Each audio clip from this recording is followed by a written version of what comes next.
Yo, it is Coach Ike, and we have another episode of Everything Uncovered, where we talk to professionals, DBs who are coaching, rather played career-wise. They give their game and share with you guys to inspire you, help you get you to the next level, man. I'm super excited for my guest.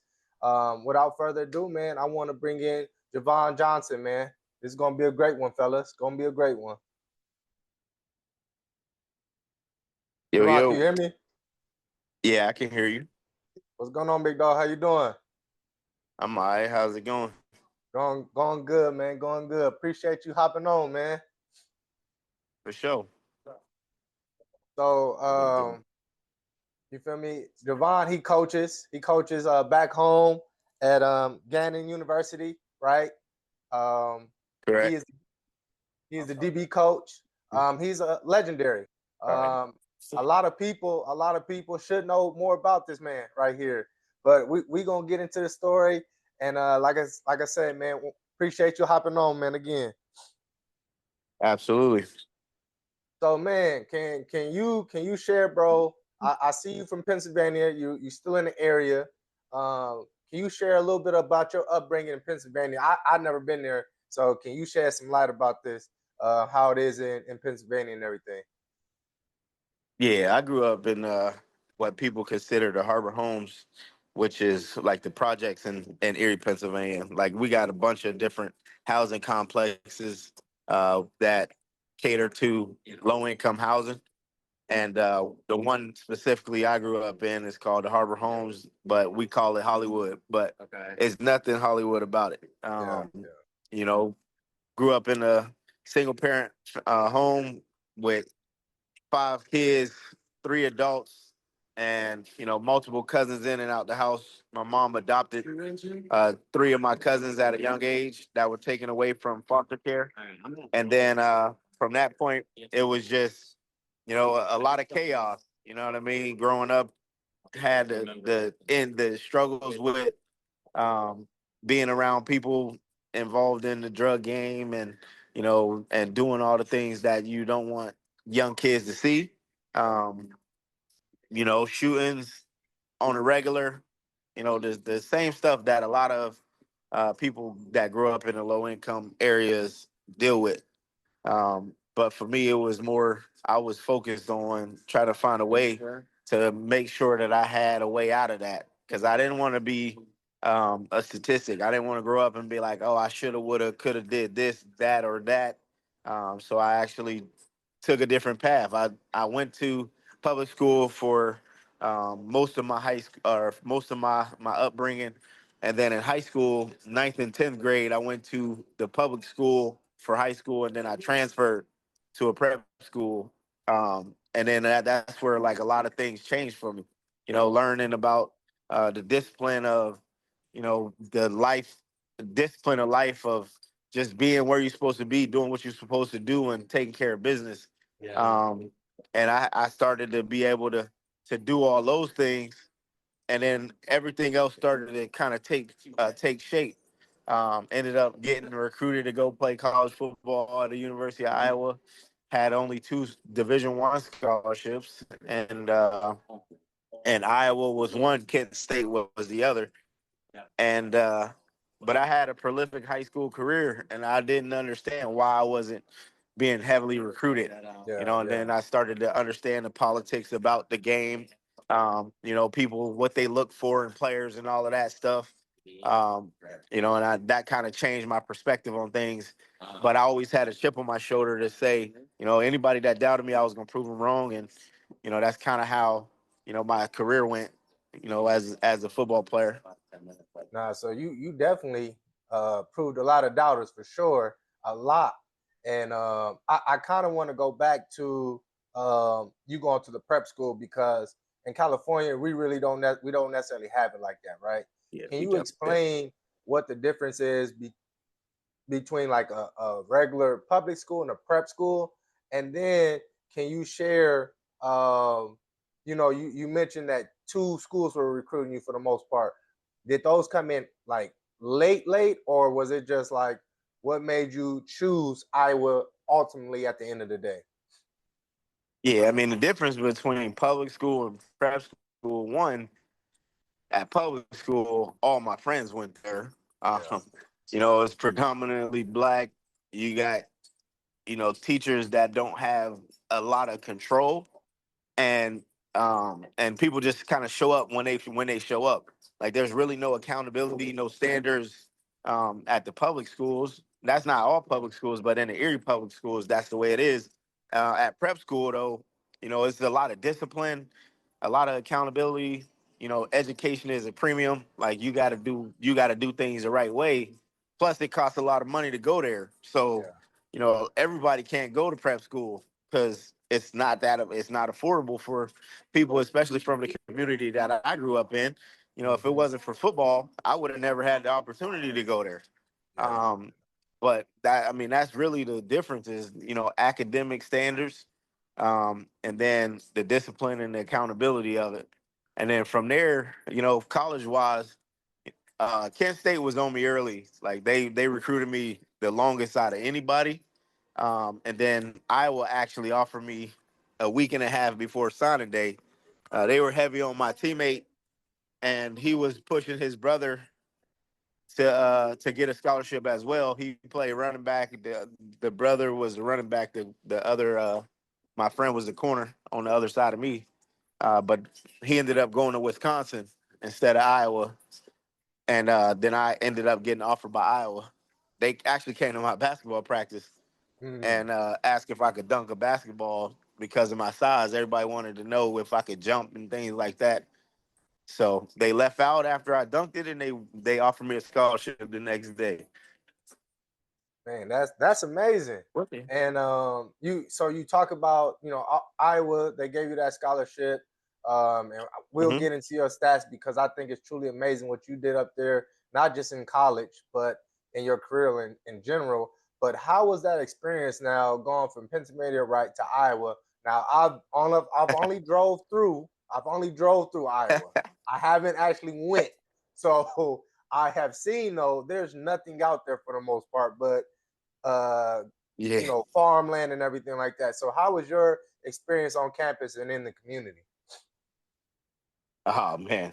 I mean, you hit the nail on the head with that. I mean, Iowa's a completely different world in comparison to where I grew up. So it was like night and day of the difference. Like a lot less black folks. You got cornfields and things like that. But I mean, I think it's definitely different than what people think it is. It's more city than what you would expect.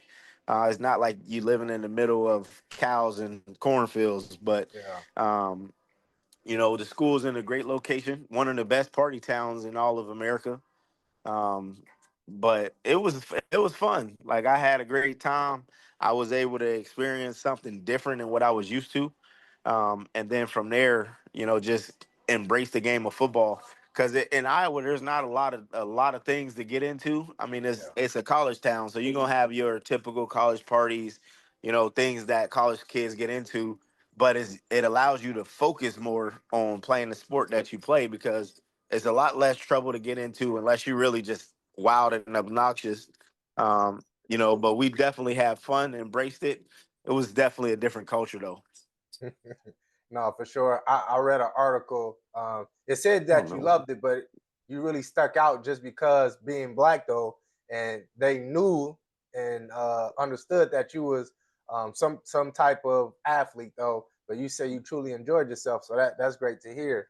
I want to get into it, but because at the same time, Iowa has produced, of course, great tight ends, but also some great DBs. And you guys had one in Bob Sanders when you was up there as well. So can you share what you saw from him or what you learned from him up there at Iowa? Yeah, Bob, we grew up in the same hometown, so like I've Mm, known him my whole life. So it wasn't nothing new to me to be there and be on the field with him.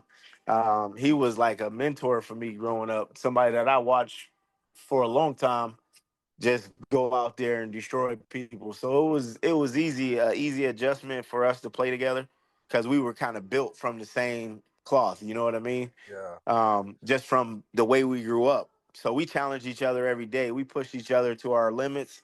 It was days where I might not have felt like practicing, but because of Bob, it was like, hey, it's now or never. Like we got to go hard because we ain't. Our goal is to never have to go back and live in the city, of Erie, because we got an opportunity to make something of ourselves. Mm-hmm. So it was fun, man. Like every day we had fun.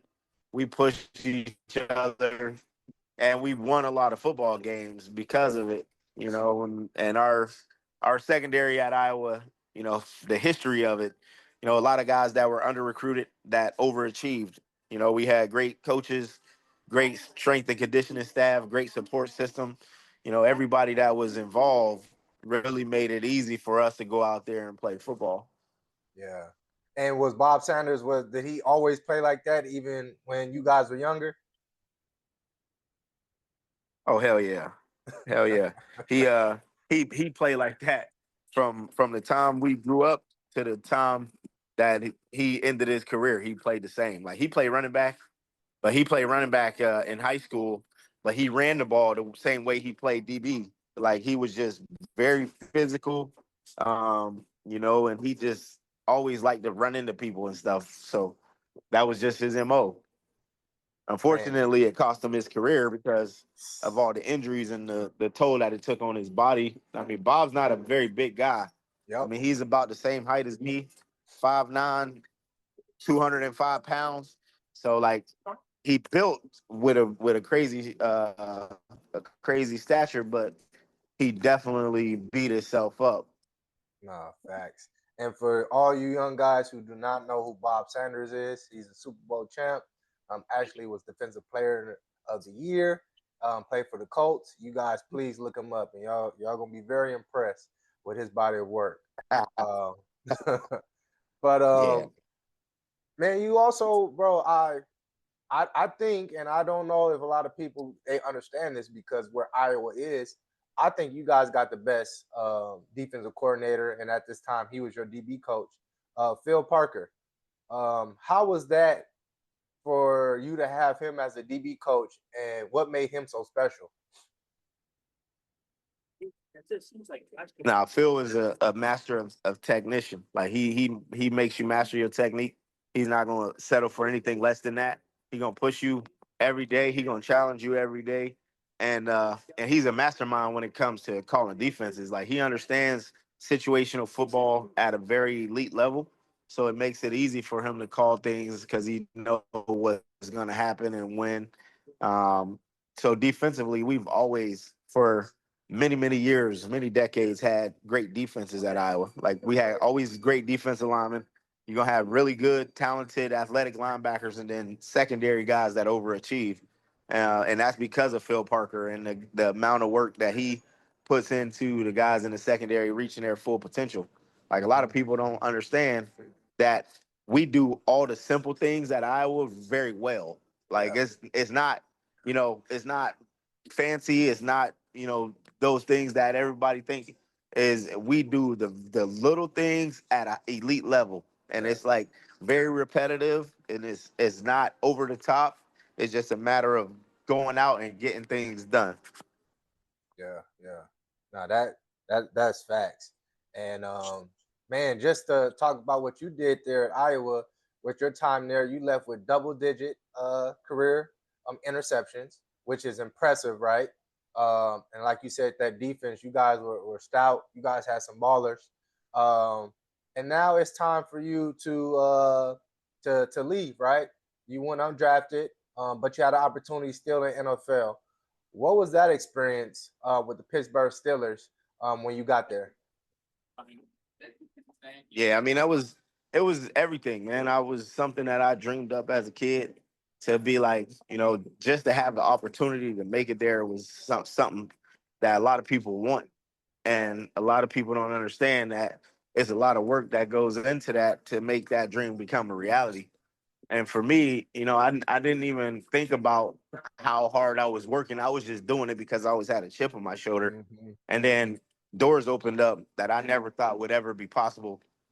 Given my size, given all the things that I was up against, the what they say about players of my caliber and size, what they expect. You got to be somebody that's willing to overachieve and go out there and just do things that a lot of people can't do. One thing that really set me apart from a lot of other people was my ball skills.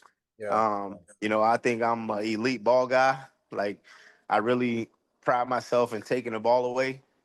And then some people don't have the same kind of ball skills that I had. So I think that really helped me out. And my ability to jump and play the ball at the highest point, open up doors as well.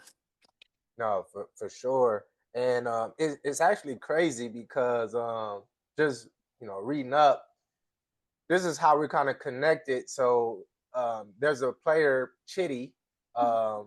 He's actually from Pasadena, California, and I saw that he got hurt, and they put him on injury reserve, and that's when they signed you.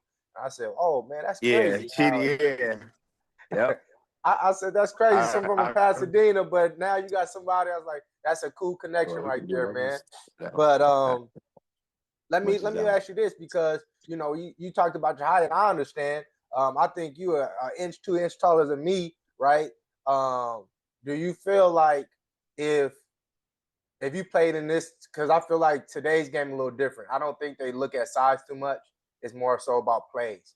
But back when you played, though, it was your prototypical, you got looked the part in playing that. Do you think you could play if you play now in this day and age in the NFL, as far as it'd be easier for you to get in there? I mean, I wouldn't say easier, but I definitely think the opportunities would be a lot Yeah. further. A lot more opportunities than in my era. Yeah. Like my era, you had the Ike Taylors of the world, corners, 6'2" corners, and you had the Nnamdi Asamoahs and guys like that. You know what I mean? Like those guys were 6'2", 6'3". Some you had some 6'1", 6 foot guys. It wasn't a lot of Pac-Man Joneses running Yeah. around there in my era. Pac-Man was rare. He was a guy that was elite speed early. 4'2" guy way back then. So it was very very rare to have those type of guys. But it would definitely opened up a lot more doors in this era, because of the amount of times teams pass the ball now. Mm-hmm. You know what I mean? So like a lot more of the guys that play inside are a lot like me. Like, the 5'9", 5'10" guys that have great ball skills. So it's like, I probably could have been a nickel, and made millions of dollars playing nickel and just mastering in that. No, facts. So after this, you went to the CFL, and I want to read off these stats because I think this is truly amazing. Your durability, first of all, and then the amount of production that you had up there. And the CFL, I went to a couple of workouts. A lot of people don't understand. They see the motion and stuff like that. It's a whole different game from the NFL. But you was a two-time All-Star, and a CFL All-Star, and also a five-time All-Star division in the East.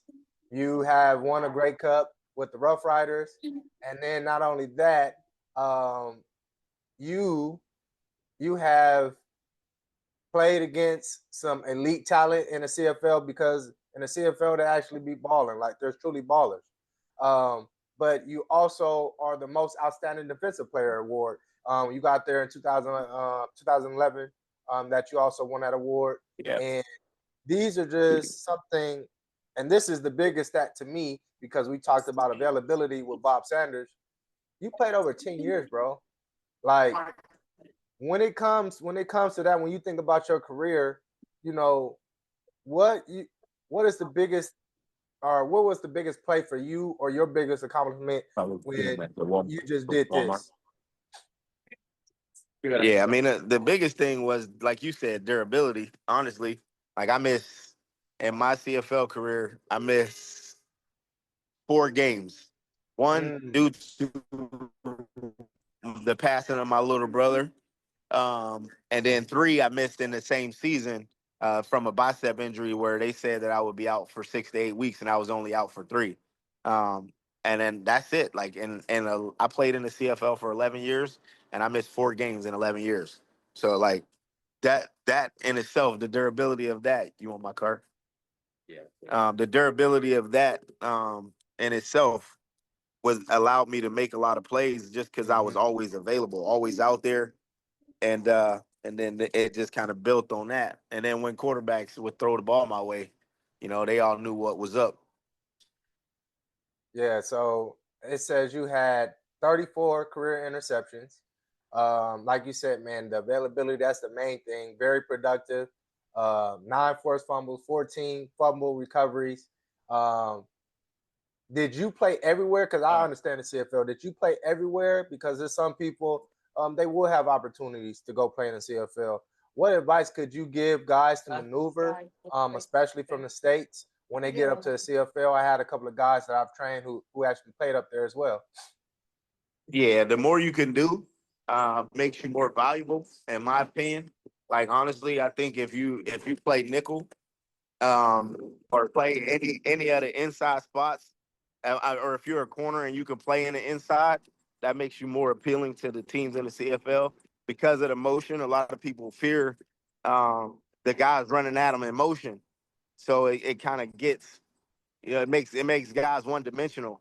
Like if you're a corner and you can't play inside, then it's gonna limit your opportunities.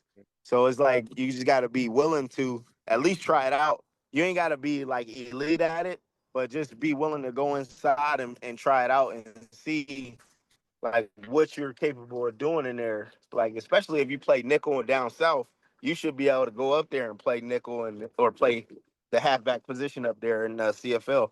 But it's Mm-hmm. always the more you can do. I was a returner, so that also made me more appealing to people is the ability to return kicks and things like that. So while you're down here in the U.S. playing, don't never rule out the opportunity of being able to go up there and play in the CFL because you can make a lot of money for yourself.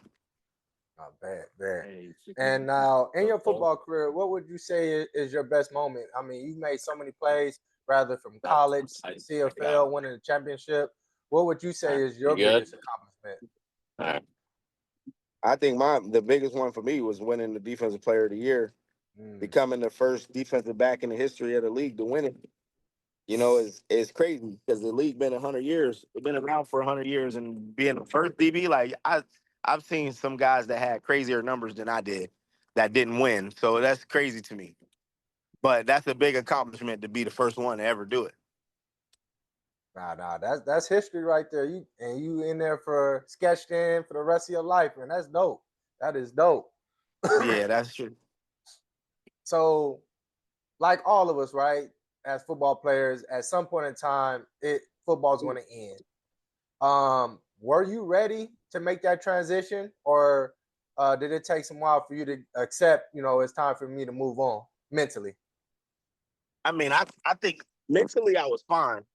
Um, mentally I was fine. I was really at a point in my career where I felt like I've accomplished everything that I set out to accomplish. I've done everything that I wanted to do, but it was just a matter of what was going to be next was the Yeah. hard part. You know what I mean? Like a lot of times players don't understand like when it comes to an end, you left it's been your life for so long that you left scrambling on what you're gonna do in the next chapter, and Mm-hmm. that's the thing that really affects some of the pros because you don't know what to expect next. And then for me, I was just blessed with the opportunity to, have a former coach of mine reach out to me about coming to coach in college football. So it was like I really went from playing football to coaching football almost instantaneously, but I knew my career was over at when I went into the next chapter.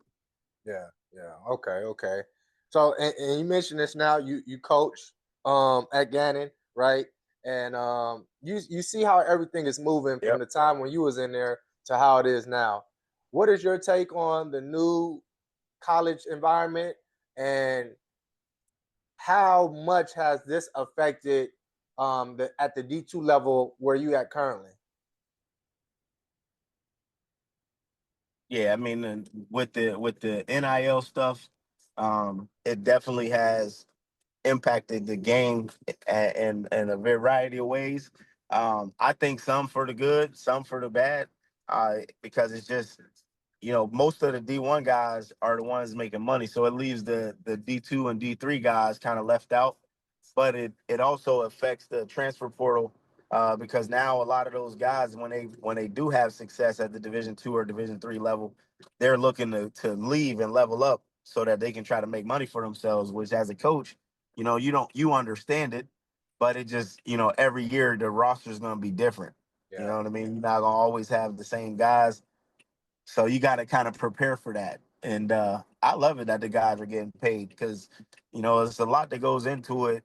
And, a scholarship is one thing, but to be able to feed your family is a whole different ball game while you're playing college sports. And plus, you're putting your body on the line for the universities that you compete for on a daily basis.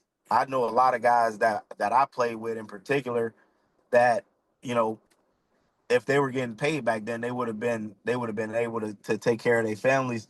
But because of them having season-ending injuries, they didn't get those opportunities to go play at the next level. But they had the talent to do it. But because of the injury situation that they endured, they never got the chance, and they never got paid for it. You know what I mean? So that is a buffer in itself of just protecting yourself, and especially when teams are investing money in you, right? The only thing is now it's like college football is more of an amateur pro league. Hmm. Now everybody can get paid and stuff like that. So, they should. I feel like if they can pay you, they should be able to cut you too. Yeah. Yeah. So Facts. Facts. So it's kind of like Juke. I mean, it's kind of like the D2, D3, kind of almost turning into JUCO as far as the roster turning over so frequently now.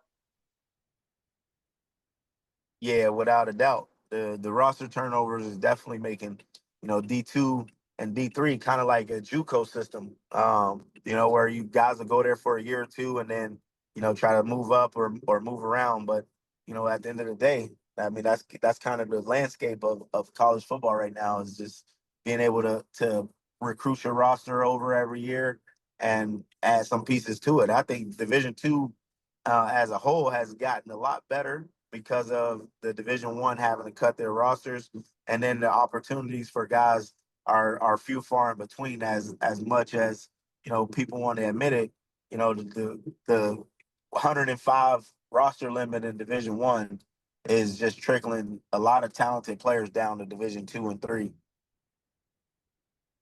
So would you say, or you probably can speak on this from your school, and as the DB coach, do you guys now recruit more JUCO more than usual than you guys would normally do because of this process, or is it still we're going to stay with the young guys from high school?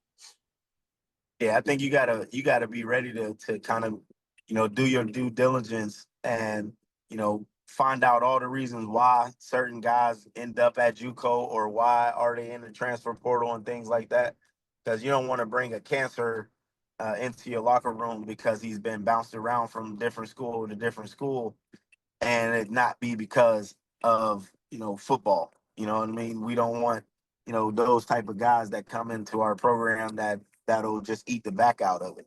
So Hmm. we try to mix it up with the young guys, try to keep the young guys in there, because I think development starts from the young guys. So typically, when you recruit guys that are a lot older, that have been around, they think they know everything. So typically, it makes it a little bit tougher to coach them, and sometimes they don't like being coached hard because they always been given their way. So, you just got to find the right guys and the right fits. But it takes time. You got to really do your due diligence in recruiting to be able to say, oh, this guy is going to help our program evolve.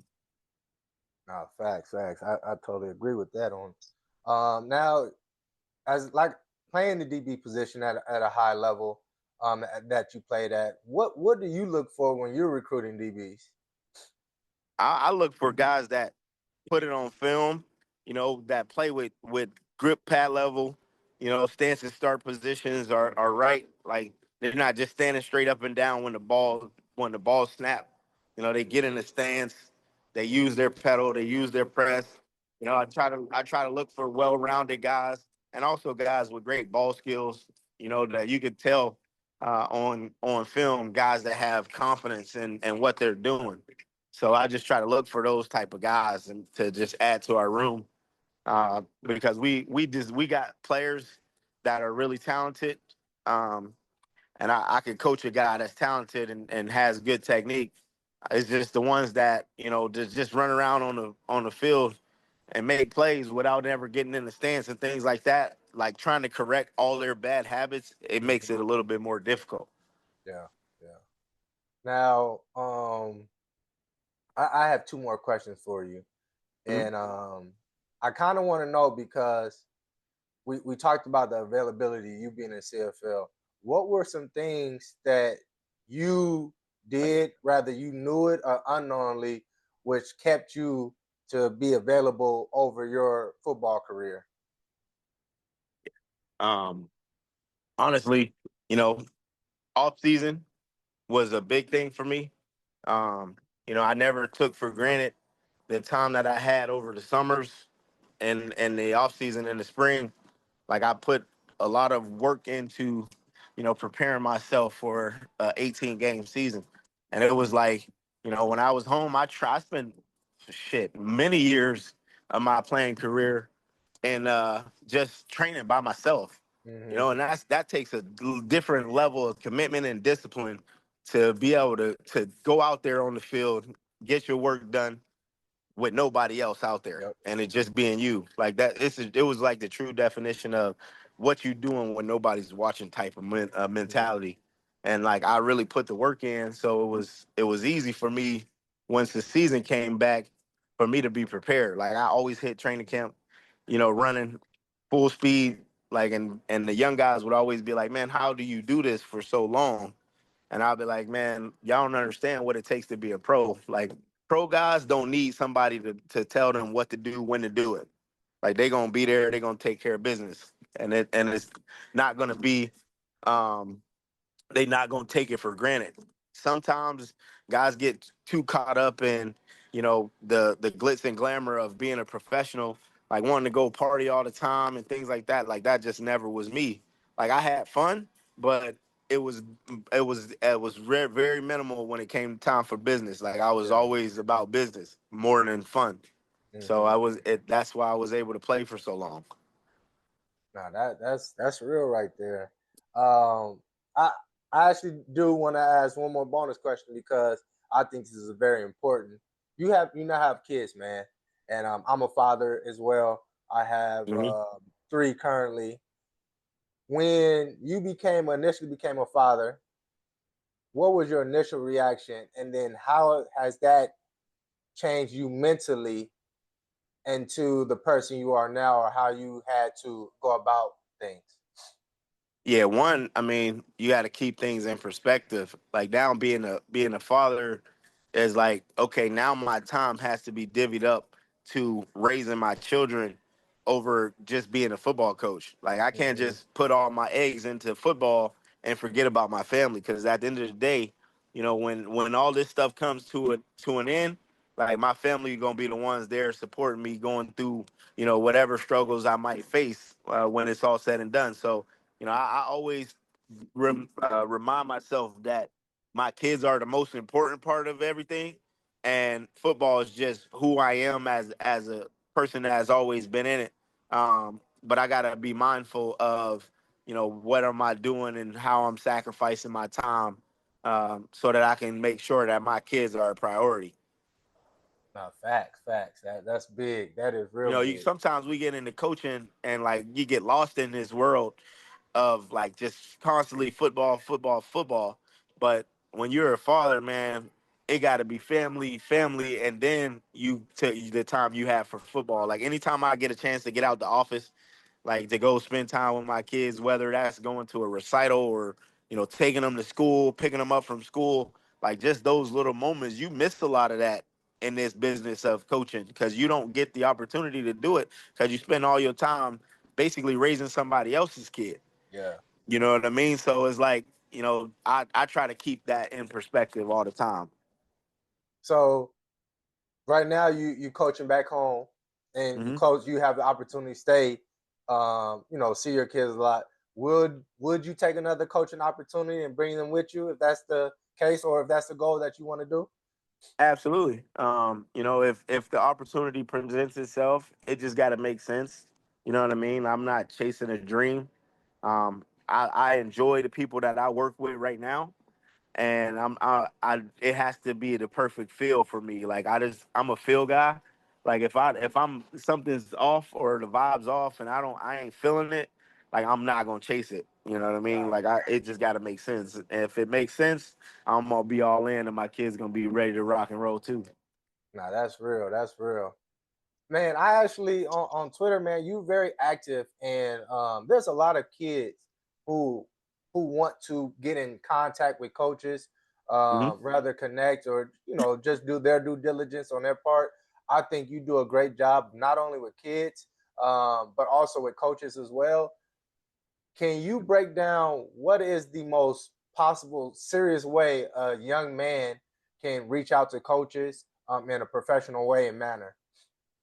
One, I mean, when you reach out, when you follow a coach, right? Make sure that your profile has all your information, like your email, your phone number, your highlight tape, what school you attend. Most of the time you could put in your height, weight, which I don't think that's as important because we'll be able to figure that out very quickly. But just make sure you got all your contact information in there. A lot of times kids will reach out and they'll send a message to the coach, or we see that they follow us, but they don't have any contact info. So it's like, okay, I watch your film, but I don't know how to contact you besides sending you a message on Twitter. And the way that Twitter works nowadays, like if you don't have a badge or something, sometimes you can't even get in contact. You can't even send a message to people. So, I try to make sure that these kids understand, make sure your contact info is in there. And if your contact info is in there, you know, make sure that when you send a coach a message, it's not, hey, what's up, or be respectful. Hey, coach, how you doing? My name is such and such, and then include your message that you want to send.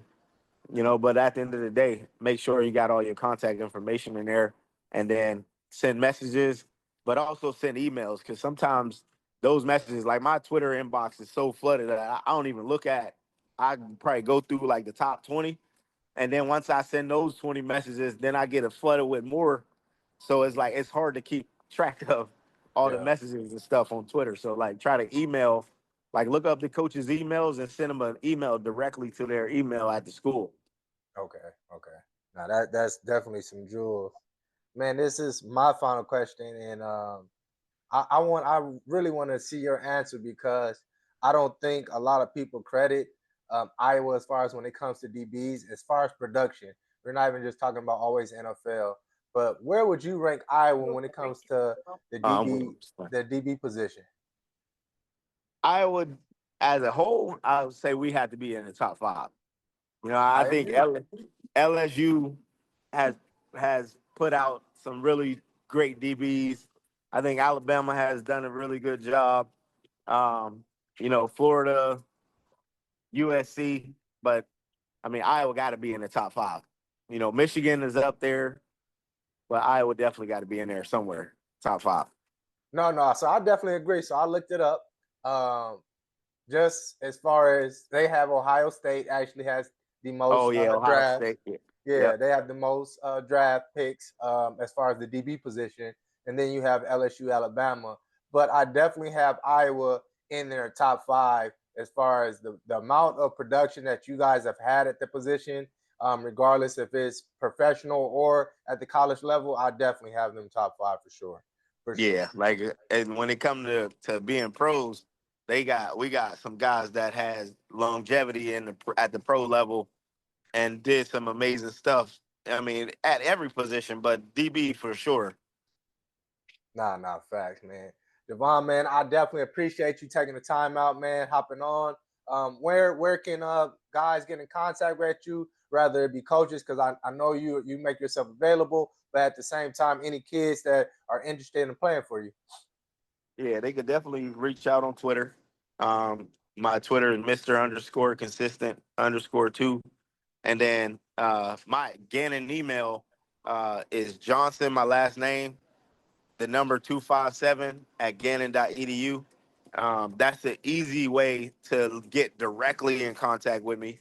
And then from there, we can exchange contact information and stay in touch and go from there. Got you. Man, Jevon, once again, man, thank you for your time, man. Best of luck with you guys on this season, man. Hope everybody stays well and you guys ball out, man. Absolutely. Appreciate you. All right, bro. All right.